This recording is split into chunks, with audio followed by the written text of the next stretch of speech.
Nous sommes au stand de Cabedita, Eric Caboussa, que l'on salue, avec Jean-Marc Villermet et Arsène Altmeyer. J'ai été disciplinaire au fort d'Ayton. De quoi s'agit-il?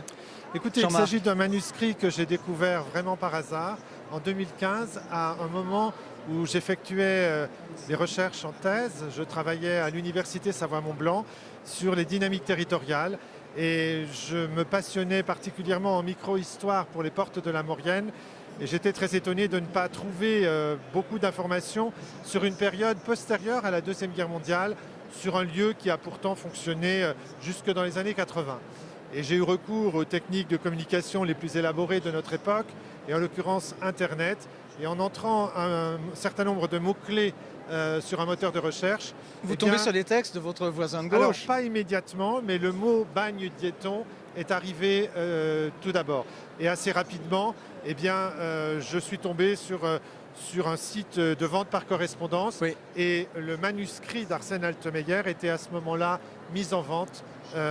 Voilà, et j'ai cherché à en savoir plus à partir de cette idée. Alors je vois que Arsène Altmeyer est pris avec une lectrice, mais on va lui demander, alors avec votre micro, de raconter votre histoire. Voilà. Alors, qu'est-ce qui vous est arrivé à Ayton?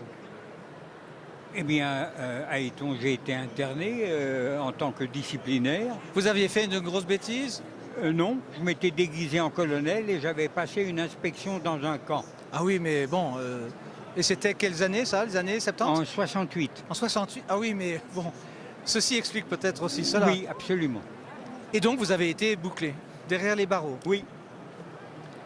Ils m'ont bouclé. D'abord, ils m'ont fait passer le TPFA et j'ai ramassé 6 mois de forteresse à la prison du Cambou. Et de là, j'ai été déclaré inadaptable à tout corps de troupe et donc ils m'ont envoyé au fort d'Ayton. C'est là qu'on découvre qu'il y a un bagne en France, ce qu'on ne savait pas. Oui, c'est-à-dire qu'on ne le savait pas et moi-même, en lisant le manuscrit de Arsène Altmeyer, j'ai découvert pour la première fois ce camp de travaux forcés. Et j'ai fait le lien avec un certain nombre de documents. En histoire, j'ai comparé un certain nombre de documents. Je suis tombé sur d'autres témoignages et j'ai bien compris ce qui était arrivé à Arsène Altmeyer. Et j'ai bien compris surtout la valeur de son témoignage qui avait été rédigé entre 1970 et 1972. Et pour moi, c'était un témoignage extrêmement précieux à ce titre. Et c'est pour ça que j'ai souhaité que ce témoignage soit rendu public et qu'il intègre une collection officielle des archives. Et ce sont les archives départementales de la Savoie qui aujourd'hui détiennent le manuscrit d'Arsène Altmeyer. Et dans ce que vous racontez dans vos histoires, c'est un peu, non pas l'équivalent, mais c'est comme avait écrit Seznec qui était en Guyane. Pourquoi avez-vous écrit vos mémoires?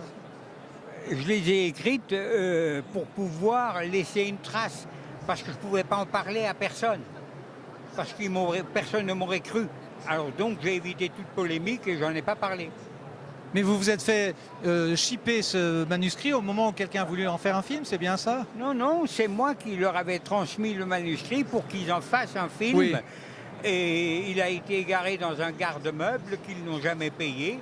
Et donc il a été, le service contentieux l'a dispatché à droite et à gauche, Ouais. et voilà. Donc le manuscrit, effectivement, a été saisi par un huissier qui a organisé une vente aux enchères. Et j'ai retrouvé cet huissier, j'ai discuté avec lui. Il m'a expliqué comment le manuscrit a été vendu au kilo dans un certain nombre de cartons.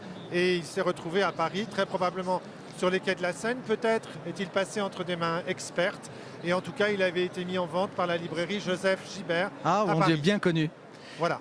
Merci beaucoup Et Jean-Marc Villermet et Arsène Altmeyer qui a quitté le plateau. J'ai été disciplinaire. Il a raison de dire qu'il ne se plie pas facilement à l'autorité. J'ai été disciplinaire au fort d'Ayton aux éditions Cabedita. Voilà, merci infiniment. Merci à vous, monsieur.